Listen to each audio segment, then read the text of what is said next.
Hindi akong chinilas ay sapatos. Huh? Mura siya gligyas ako ah. Tusod mo. Hindi magani ako ah. Ha? Yeah. Malimot pa siya siya. Uy! Sige mo sa kay.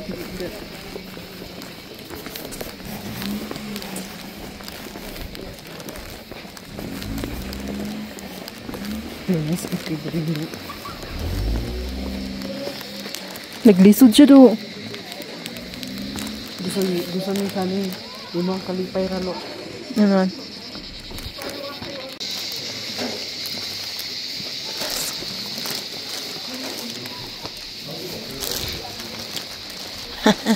Pilingon kay kadiri nga dapita. Di ba? Ganito.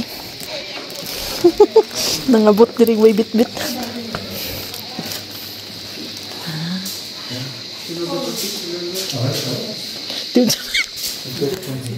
Ito ng buhok eh.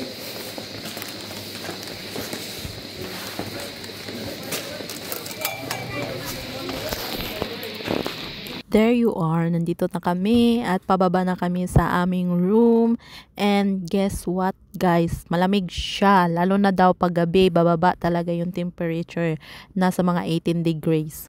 Ang dala naming extra na t-shirt, yung binili lang namin doon sa Bactapur. At dyan sana yung gusto namin kumain, doon sa dining area nila sa reception. Kaso lang guys nga, malamig. Kaya sabi namin, pwede i-serve na lang sa room namin. Kasi doon sa room namin, meron siyang terrace. At doon kami kumain guys, pero hindi kami nagtagal kasi ang lamig. So, tapos namin kumain, ayun, pumasok na kami sa room at natulog. Ayan, breakfast na. O, sinerve na naman yung breakfast. Doon kami sa reception area, no, kasi hindi na namin pinaserve doon sa aming room. At ito yung view ng aming room. Yan na yung terrace or balcony ba yan? Oh, di ba kitang-kita lahat ng view at i-enjoy nyo guys yung sounds of the nature. Di ba ang ganda, ang sarap pakinggan sa tenga, parang gusto mong matulog ulit pero hindi na pwede kasi mag-check out na kayo. And maraming salamat Mr. San sa pag-experience nito. Kung hindi lang sana foggy or cloudy ay makikita natin yung Himalayas range, pero sa kasawiang palad hindi natin makikita, pero okay lang for the experience. And pagkatapos dito guys ay babalik na kami sa Bactapur to sa apartment namin. Sabi ni Mr. San, kakain muna kami saglit doon sa Bactapur kasi meron ding festival guys. So ayan, i-witness natin kung anong klaseng festival yun. So ang pagbalik namin sa Bactapur is maglo-local bus kami. Let's see kung anong experience ni Madam nito kasi iba ang local bus dito guys. Ma-experience yan ni ate mamaya. Good morning Madam. Gapahay. Nangwan pagid. Okay, update tayo. Napasa 7. Wow, wala na kaming makita. Kagabi meron ka makikita dyan na city. Dyan. Ngayon, wala na. Yan. Update yung Madam. Gwapa lang yapon. Update tayo guys. 8:30 na dito. Wala kaming makikita. So sad. Kasi walang mountains kaming makita. Kasi so foggy.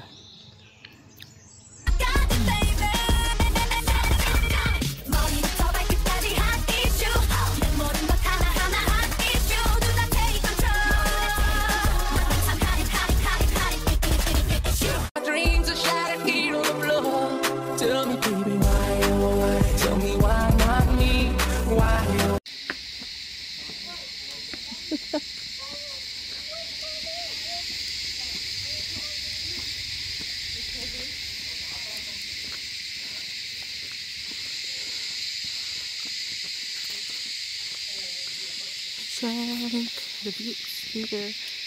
So foggy.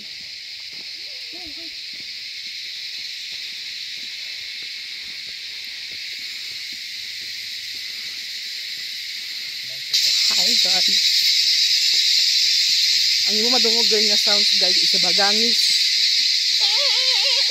So naadjud ni diri sa nakataas na nga bundok. Char. Oh. Mount Everest na na? Yeah, hill pa ni Mount Everest dai. Top of the world man tong Mount Everest. Wow. But why we cannot see them? You do like this na to. Muna yung view sa mga country.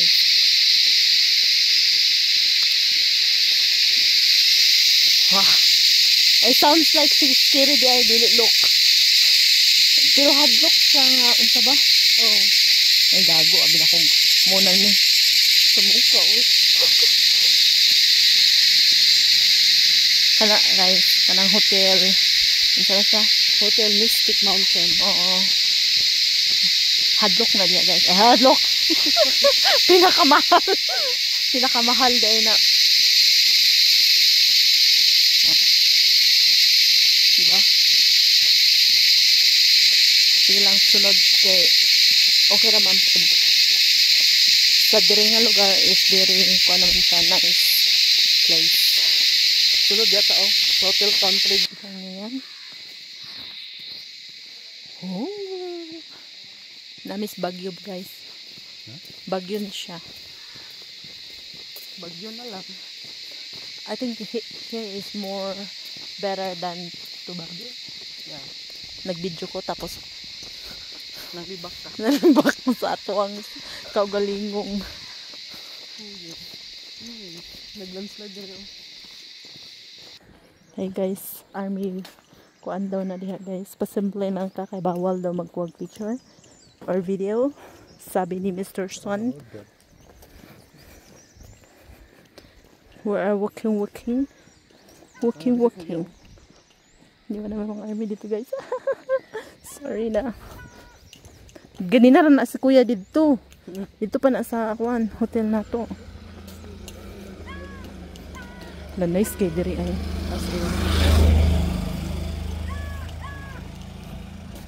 We are in the other Country. no Spaceship. planet. The walk. Wak wak. Naray mong ipangita.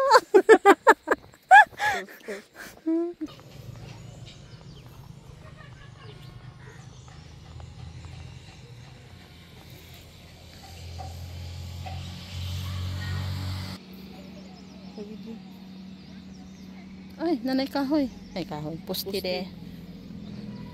So, magbaklay-baklay ta guys para atong mga bills. Bills lang yapon. Hotels. Ah, sa TikTok daw. Oo, nalat sa TikTok. Oh, so, agi lang mi ha. Next time na.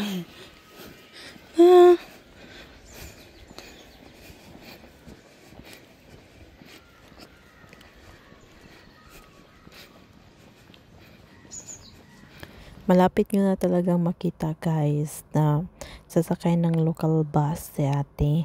And let's see kung anong reaction niya. Na-worried talaga ako dito sa kanya kasi iba talaga dito yung sitwasyon ng kanilang local bus guys. Kasi talaga mamaya makikita nyo. May kunti-kunting akong clips. So let's see. Tignan natin ang pagmumukha ni Madam Damin. Kung pagkatapos bang sumakay namin ng bus ay gusto niya pang sumakay ulit.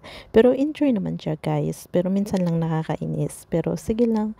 Eh, yan ang gusto mo eh. Gumala eh. So, ayan.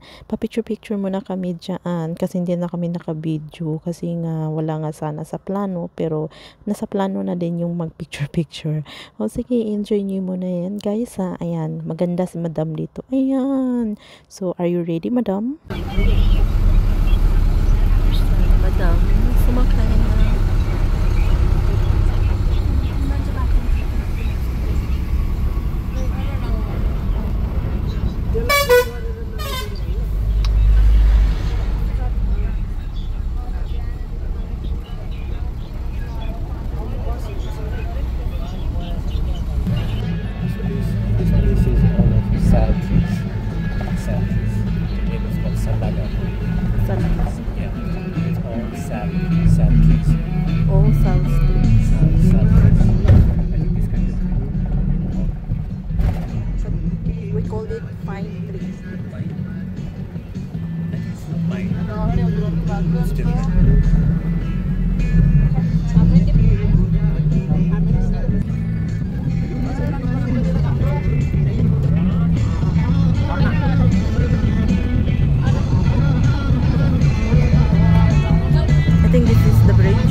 Nag-aalala na talaga ako konti dito kang ate kasi siksikan na. Alam mo yung guys, meron ng bababa tapos meron ding aakyat. Mas times 2 pa yung aakyat guys. Tapos ayan oh, alam mo dito yan sa banda sa likod ko, sa gilid ko, siksikan na yan. Pero talagang on the go pa rin. Talagang pinush-push hanggang mapuno talaga ba. Kasi meron kasing festival sa Bactapor. Kaya lahat ng tao gustong pumunta, mag-witness kung anong klaseng festival meron yan mamaya at makikita natin.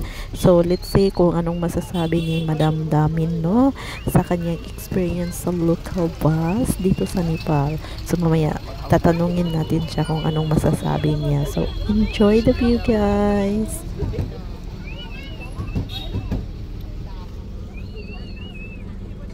Muna yung bus nila. Ito yung bus nila. Kita yan. Kamusta kaya ang experience ni Madam?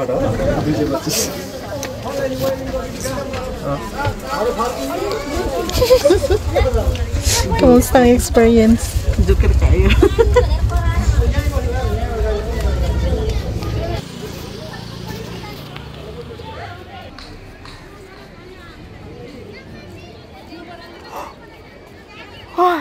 Katungkuan ba? Nakapulang babae ba? Papunta kay sanina. Siya na kay lawas, siya na kay buhok. Pag kameming gikabuhi, gid kay ko sa iyado. Nan-Murphy yung pag-yun. No. Madam, kamusta yung experience sa bus? Happy siya nga. Funny kayo. Kay first time na ko.